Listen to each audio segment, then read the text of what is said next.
ಓಂ ಗುರುಭ್ಯೋ ನಮಃ.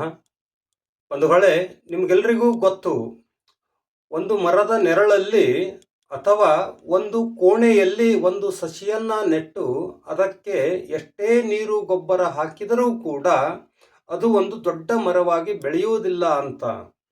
ಯಾವ ರೀತಿಯಾಗಿ ಒಂದು ಮರದ ನೆರಳಲ್ಲಿ ಅಥವಾ ಒಂದು ಕೋಣೆಯ ನೆರಳಲ್ಲಿ ಒಂದು ಸಸಿಯು ಬೆಳೆದು ದೊಡ್ಡ ಮರವಾಗಲು ಸಾಧ್ಯವಿಲ್ವೋ, ಅದೇ ರೀತಿಯಾಗಿ ಸುಖದಲ್ಲಿರುವವರು ಯಾವತ್ತೂ ಕೂಡ ಬೆಳೆದು ದೊಡ್ಡವರಾಗಲು ಸಾಧ್ಯವಿಲ್ಲ. ಜೀವನದಲ್ಲಿ ಮನುಷ್ಯನಾದವನು ಬೆಳೆದು ದೊಡ್ಡವನಾಗಬೇಕು ಅಂದ್ರೆ ಆತನಿಗೆ ಏನು ಬೇಕು ಗೊತ್ತಾ? ಅಲ್ಲಿ ಸಸಿಗೆ ಏನು ಬೇಕಾಗಿತ್ತು ಹೇಳಿ?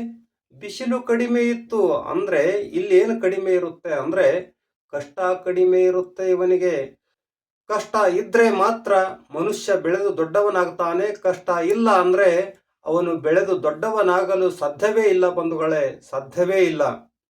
ಧನ್ಯವಾದಗಳು.